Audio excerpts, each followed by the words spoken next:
Hello friends, मैं संजीव प्रजापति। अम्ल और क्षारों की पहचान अब होगी और आसान। जी हाँ, बिल्कुल सही पहचाना आपने और सही पढ़ा कि अम्ल और क्षारों की पहचान अब होगी और आसान। बिल्कुल आसान हो जाएगी। बस हमको पता लग जाएगा कि अम्ल और क्षार कौन कौन से होते हैं।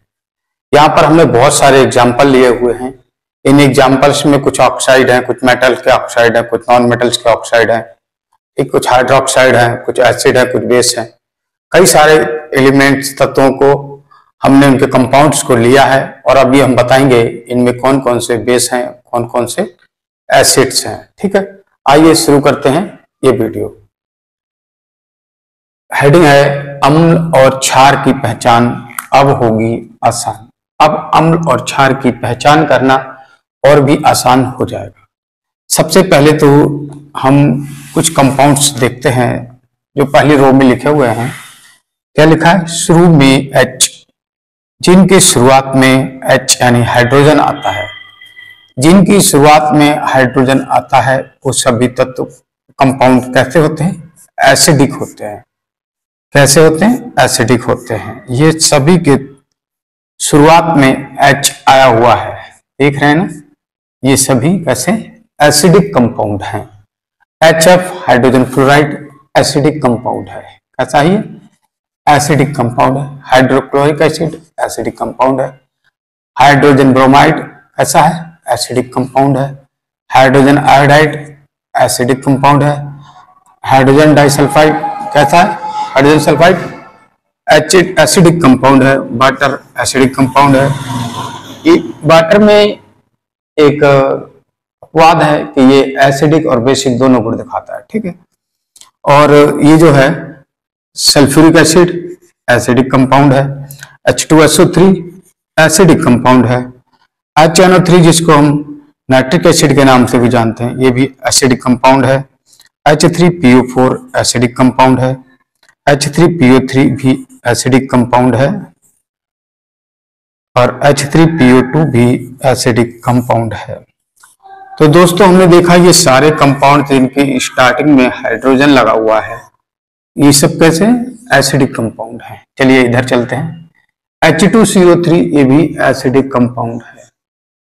HClO3 ये भी एसिडिक कंपाउंड है।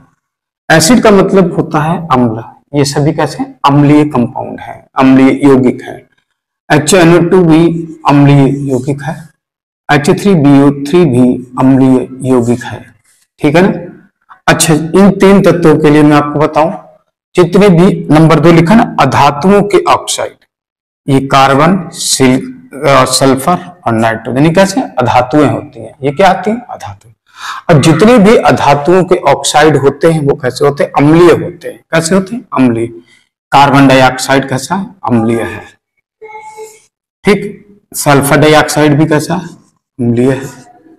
और नाइट्रोजन डाइऑक्साइड, नाइट्रिक ऑक्साइड कैसा है? ये नाइट्रोजन के जो ऑक्साइड होते हैं वो भी अम्लीय होते हैं। तीसरी ट्रिक यहाँ पे लिखी हुई है, अंत में COOH, जिनके अंत में COOH आता है, ये सब कैसे होते हैं? ये अम्लीय होते हैं। कैसे होते हैं? अम्लीय। ये HCOOH है, ये एसिटिक एसिड है। ये भी एसिड है, CH2H5COOH और C3H7COOH। इन सब की प्रकृति हमें एसिडिक यानी कि अम्लीय प्रकृति के कंपाउंड कहा जाता है। ठीक है, अब चलते हैं हम लोग दूसरी तरफ। अम्लीय कंपाउंड की पहचान के मैं 3 तरीके बताए। शुरुआत में H आता है, कंपाउंड अम्लीय होता है। दूसरा बताया था अधातुओं के ऑक्साइड हमेशा अम्लीय होते हैं। और तीसरी बात आई थी जिन कंपाउंड्स यौगिकों में लास्ट में COOH लिखा होता है वो कंपाउंड भी कैसे होते हैं? एसिडिक यानी अम्लीय होते हैं। अगली बार हम बात करते हैं बेसिक कंपाउंड या क्षारीय कंपाउंड के बारे में। तो क्षारीय कंपाउंड के लिए क्या होता है? अंत में OH यानी हाइड्रोक्साइड, OH लिखा होता है। यहाँ पर OH लिखा है, यहाँ OH लिखा है, यहाँ OH लिखा है। POH, CSOH, MgOH, VaOH, NaH4OH, Al2OH, इन सब में क्या है? हाइड्रोक्साइड, ठीक है, जुड़ा हुआ है। जिनमें OH जुड़ा रहता है अंत में वो कैसे होते हैं? सबके सब बेसिक यानी क्षारीय होते हैं। LiOH लिथियम हाइड्रोक्साइड का बेसिक यानी क्षारीय है। सोडियम हाइड्रोक्साइड भी बेसिक यानी क्षारीय है। कैल्शियम हाइड्रोक्साइड भी बेसिक क्षारीय होता है। पोटेशियम हाइड्रोक्साइड भी क्षारीय होता है। सीजियम हाइड्रोक्साइड भी क्षारीय है। मैग्नीशियम हाइड्रोक्साइड भी क्षारीय है। बेरियम हाइड्रोक्साइड की बात करें तो ये भी क्षारीय यानी बेसिसिटी के गुण को प्रकट करते हैं। इसके बेसिसिटी यानी बेसिक भास्म के गुण को प्रकट करते हैं। इन्हीं को भास्मिक गुण भी कहते हैं। क्षारीय गुण को हम भास्मिक गुण भी कहते हैं। NH4OH अमोनियम हाइड्रोक्साइड ये भी बेस है यानी कि क्षार है।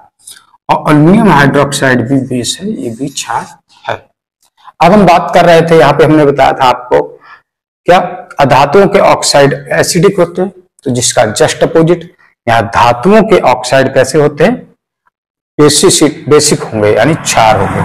यहाँ पर धातुएं देखो, कैल्शियम धातु होती है, कॉपर धातु होती है, एल्युमिनियम धातु होती है, बेरिलियम धातु है, मैग्नीशियम धातु है, बेरियम धातु है, लिथियम धातु है, और सोडियम धातु है, पोटेशियम धातु है, रुबिडियम धातु है, मैग्नीज धातु है, आयरन धातु है, क्रोमियम धातु है, टाइटेनियम धातु है, वेनेडियम धातु है, और इनके सबके साथ में ऑक्सीजन लगा हुआ है। ये सभी क्या है, धातुओं के ऑक्साइड हैं। और धातुओं के ऑक्साइड कैसे होते हैं, बेसिक होते हैं। कैसे होते हैं, बेसिक होते हैं।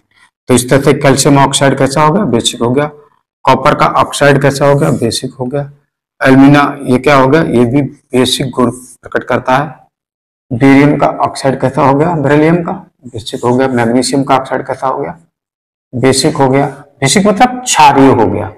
बेरियम का ऑक्साइड कैसा हो गया, ये भी क्षारीय हो गया। लिथियम का ऑक्साइड कैसा है, क्षारीय है। सोडियम का हाइड्रोक्साइड कैसा है, ऑक्साइड क्षारीय है। पोटेशियम का ऑक्साइड भी कैसा होगा, क्षारीय होगा। रुबिडियम ऑक्साइड क्षारीय होगा। मैग्नीज ऑक्साइड कैसा होगा, क्षारीय होगा। आयरन का ऑक्साइड कैसा होगा, क्षारीय होगा। क्रोम का ऑक्साइड कैसा होगा, क्षार होगा।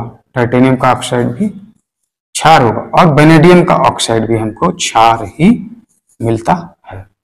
दोस्तों, हमने दोनों ट्रिक से एसिड और बेस निकालना देखा।